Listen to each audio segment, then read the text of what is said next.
दर्पण झूठ नहीं कहता, पर सवाल ये है कि सच की आंखों में आंखें डालकर अपनी ही बातों से भ्रम का आखिरी तिपका निकाल फेंकने के बाद बड़ी ही बारीकी से बीना हुआ सच हम खुद पर लपेट कर दुनिया का सामना कर सकते हैं या नहीं। सच, झूठ, सही गलत और पाप पुण्य को आंकने का हक किसका है? समाज के मापदंड या अपने अंदर का नाविक? सत्य क्या है? मैं कौन हूँ? ये दुनिया क्या है? और मैं इस दुनिया के साथ कहाँ तक कदम मिलाकर चलूँ? इन सवालों ने जब मॉडल और अभिनेत्री शैलन चोपड़ा को घेरा तो वो घबरा गईं। खुद को टटोला, परखा और जिस भी सच पर पहुंची हमसे बेधड़क साझा करती हैं between us. Welcome to the show, Shailen. Thanks, Balpreet. You're sitting here at Blue Blazer in Chandigarh. Yes. Here for an MTV event, Splitsvilla. Yes. I believe you're hosting Splitsvilla season 6. Yes, what better way to make my debut with than MTV Splitsvilla season 6.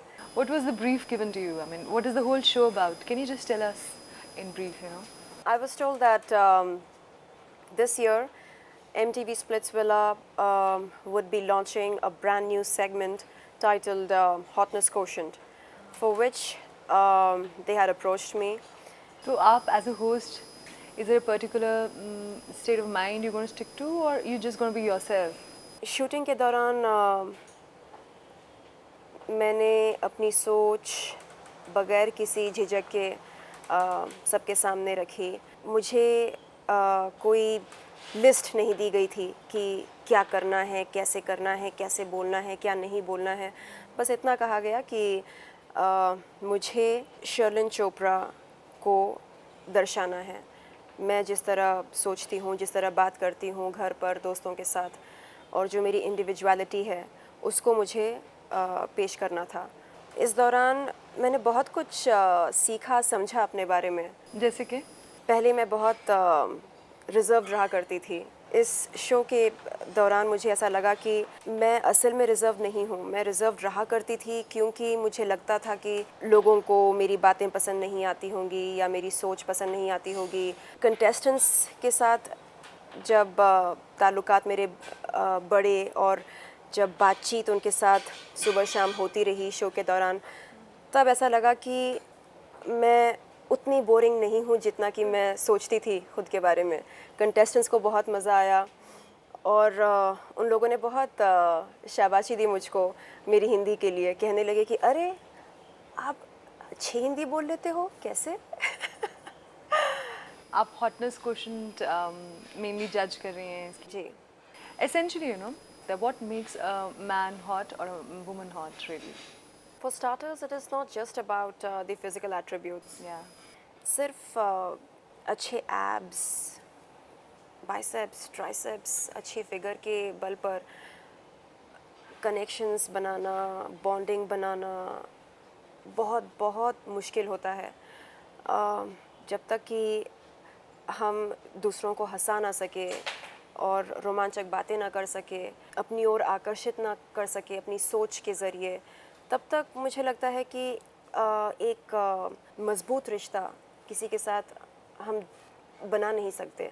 Sense of humour, attitude, desirability factor and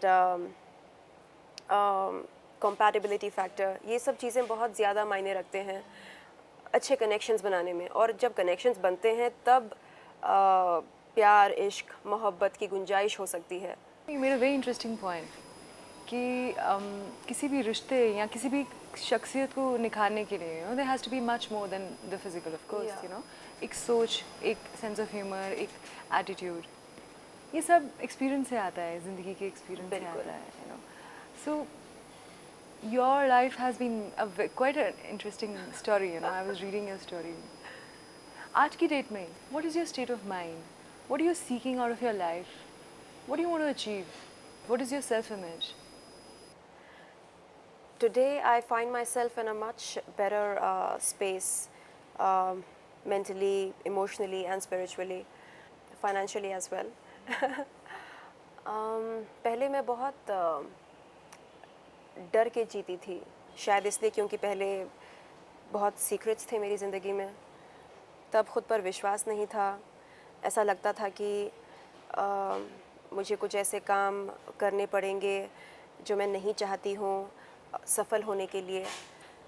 हर दिन मैं खुद के साथ झगड़ा करती थी, और जो मेरे भीतर में उस समय चलता था वो बहुत ज़्यादा मुझ पर हावी होता था, यानी जो इंटरनल कॉन्फ्लिक्ट मेरे दिल और दिमाग में होता था।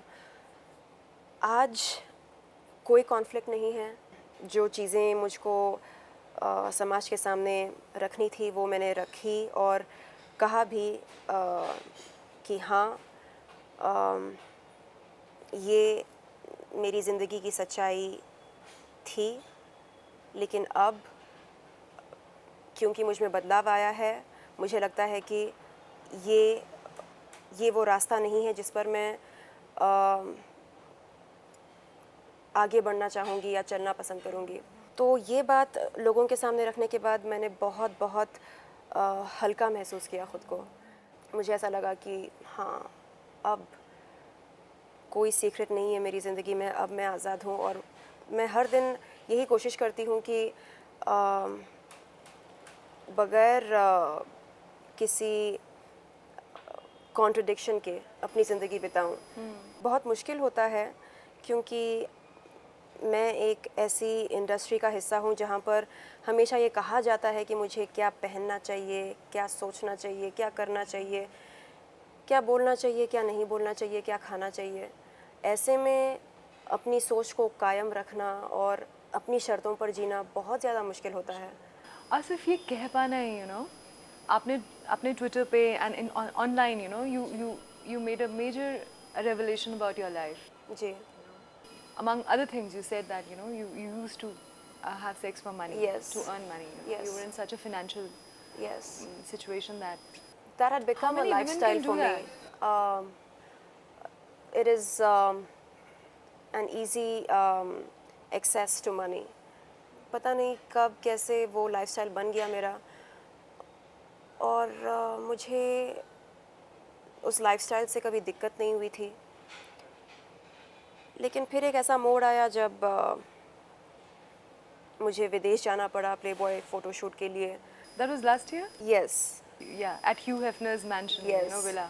और फिर वहाँ पर जो मैंने महसूस किया, वो एहसास मैं बयान नहीं कर सकती। उस एहसास ने मुझे लगता है कि मेरे ज़मीर को जगाया, और फिर मुझे सब कुछ साफ नज़र आने लगा कि क्या गलत है, क्या सही है।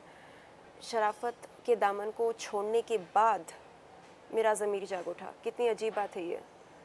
मुझे एहसास हुआ कि मेरी इज़्ज़त मेरे कपड़ों में नहीं है, मेरी इज़्ज़त मेरे स्टेटस में नहीं है।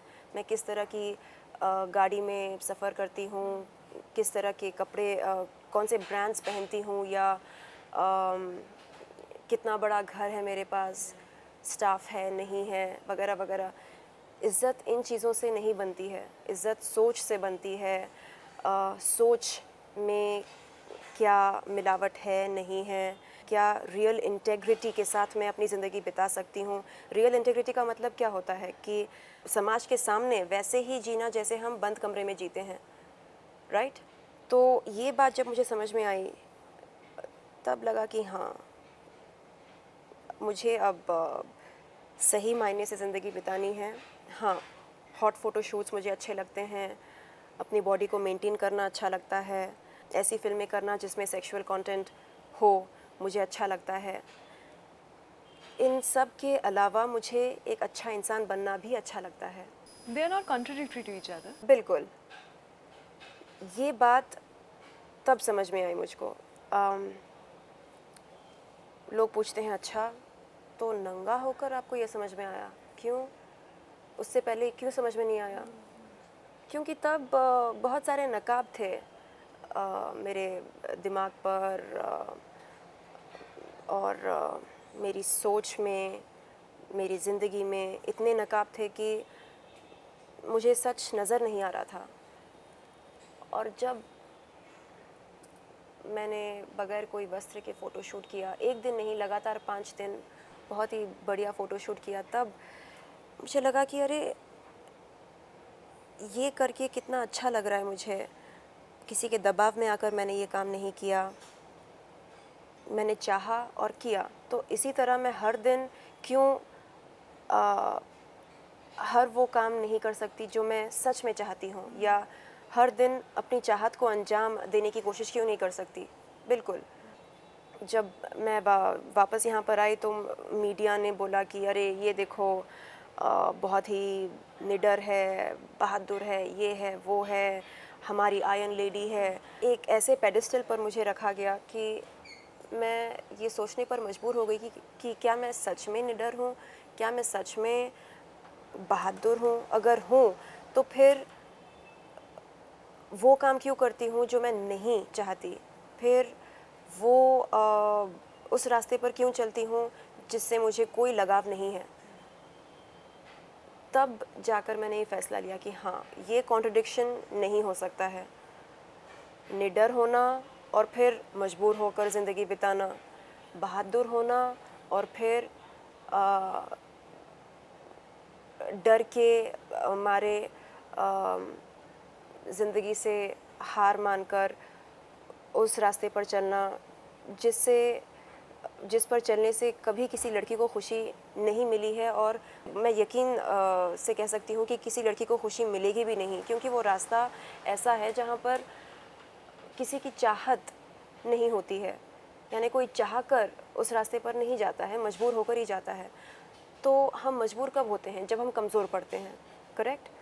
तो इस तरह मैंने ख़ुद की ज़िंदगी को एनालाइज़ किया और फिर ये फ़ैसला लिया कि ठीक है, अब मैं ख़ुद में बदलाव लेकर आऊँगी, और बदलाव लाया मैंने। लोग पूछते हैं कि ठीक है, बदलाव लाया आपने, लेकिन क्या ये बोलना ज़रूरी था सबके सामने कि आप पहले कैसी थी? मैंने बोला हाँ, क्योंकि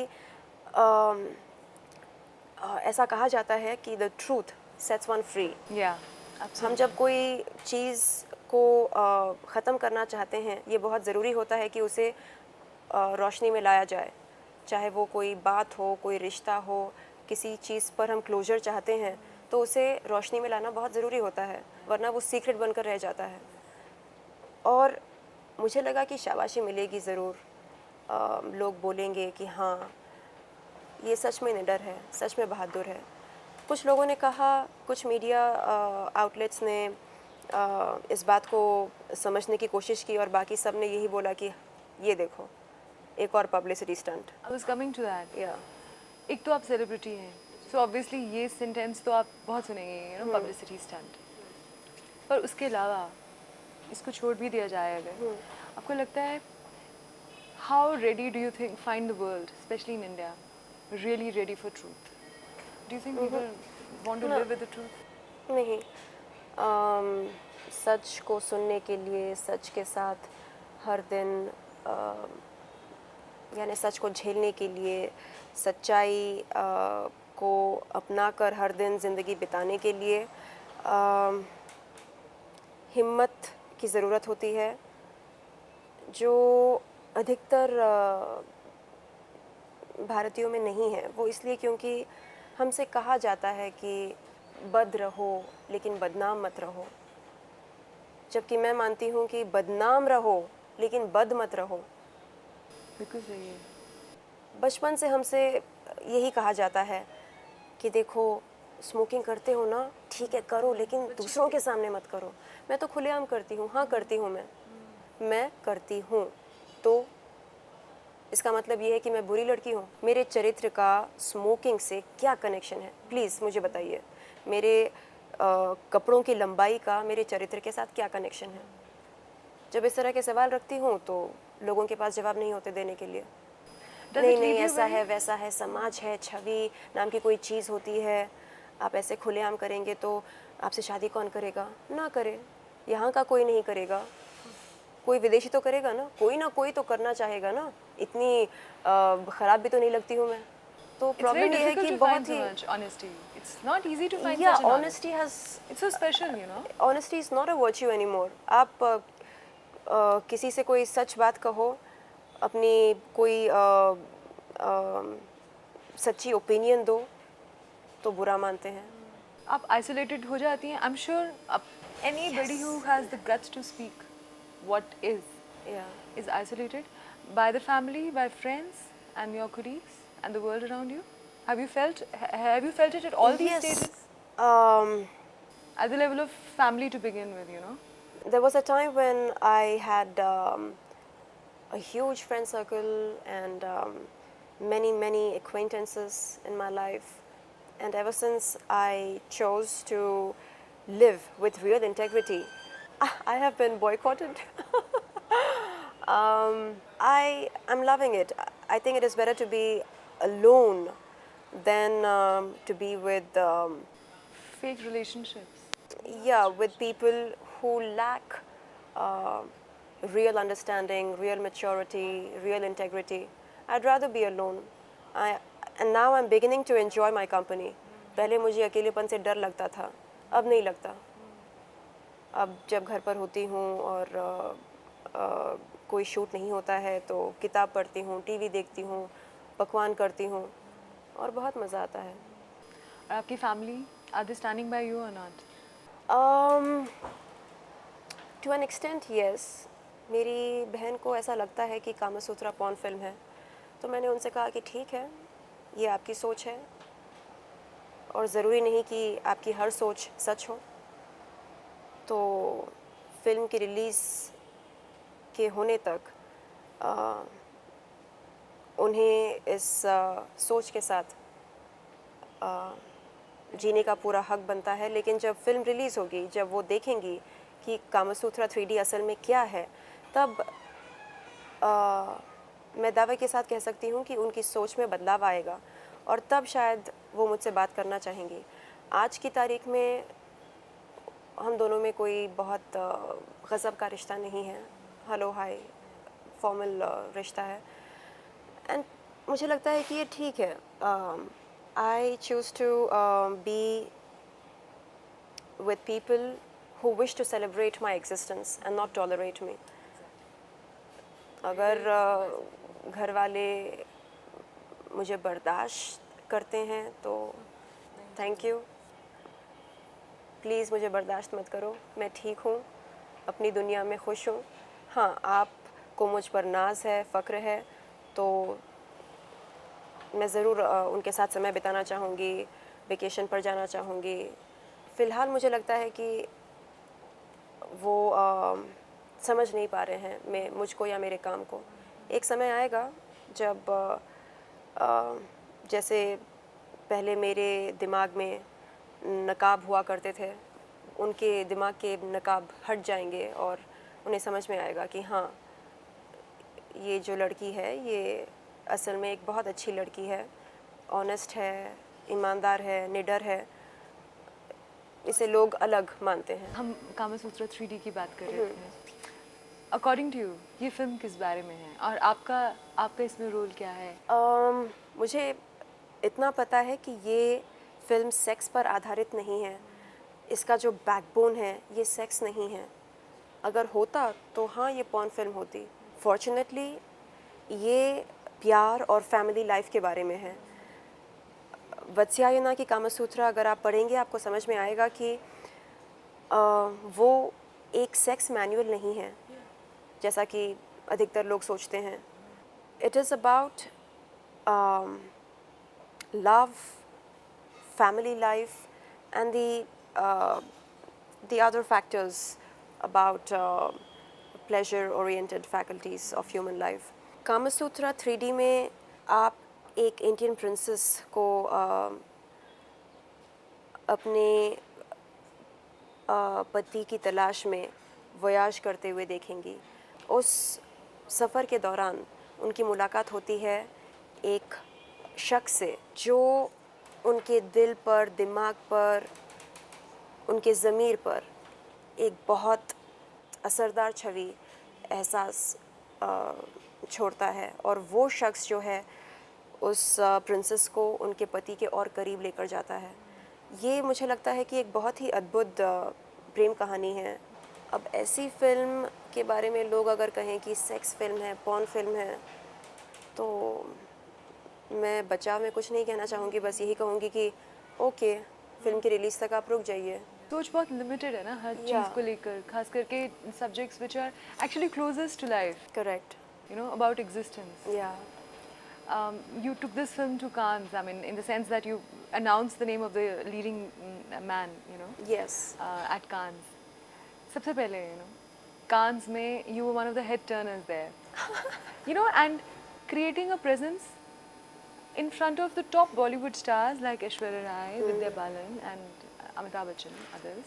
आपके हिसाब से Cannes जैसे experience आपको as a human being and as an actress क्या देता है? And what kind of confidence do you go with? Somebody like you. जैसे ही मुझको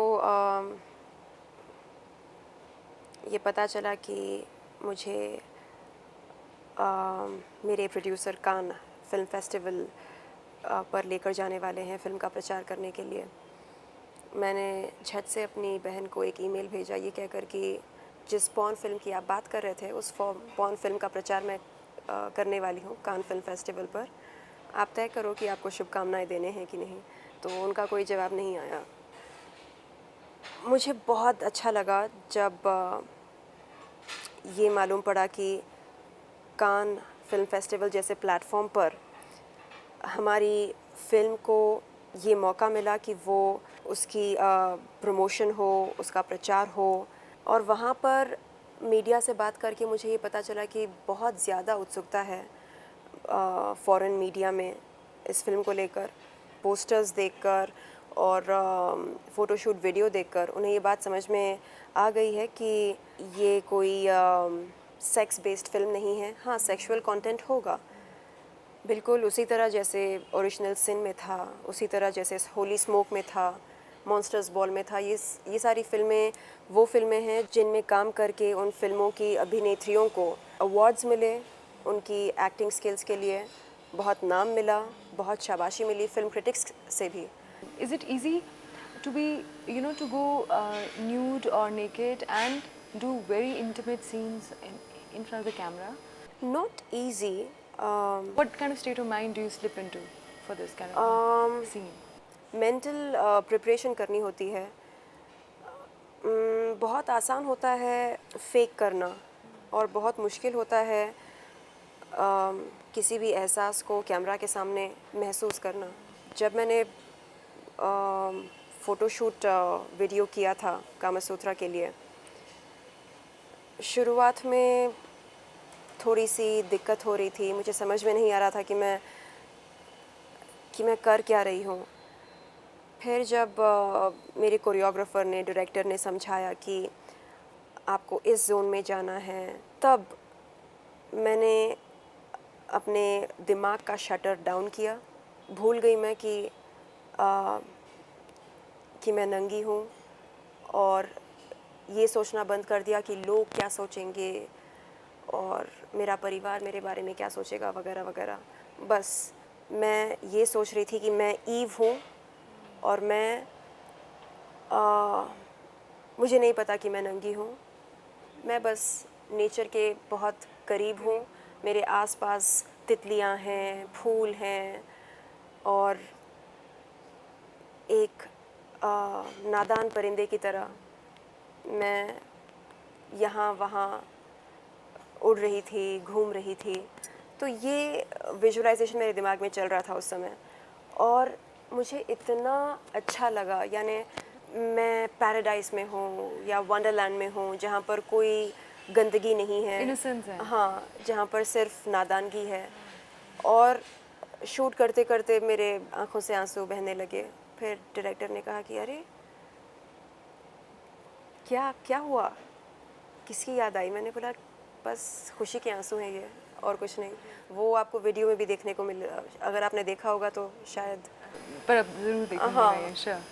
कई फॉलोअर्स ने पूछा कि बताइए आपके आंखों से आंसू क्यों निकले, तो मैं उनको यही जवाब देती हूँ कि वो खुशी के आंसू हैं. शैलन, हम आपसे बहुत सारी बातें करना चाहते हैं, but we believe that you are really short on time.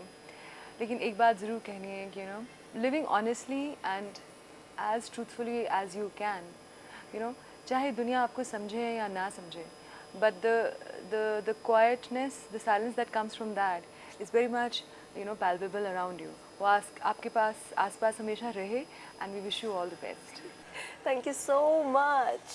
This has been one of my best interviews. Yeah? Seriously, Great. felt so positive. Very good. Because you are. ना कभी-कभी जब कड़वे सवाल पूछे जाते हैं तो अजीब लगता है कि अरे बाबा कैसे समझाऊं, किस तरह से समझाऊं, लेकिन आपसे बात करके ऐसा लगा कि मैं बस आईने के सामने बैठी हूँ और बकबक किए जा रही हूँ. That's because you are like that. Thank you so much. Thank you. भ्रम का बादल इतना भारी है कि जब वो छंटता है तो जिंदगी सही मायनों में पाक हवाओं पर सवार नए आसमान खोजने लगती है. ऐसे नए आसमानों को खोज निकालने की हम सब में लालसा रहे. बिटवीन अस खबरों की दुनिया में आइए, हमारे साथ कहीं भी और कभी भी जुड़िए.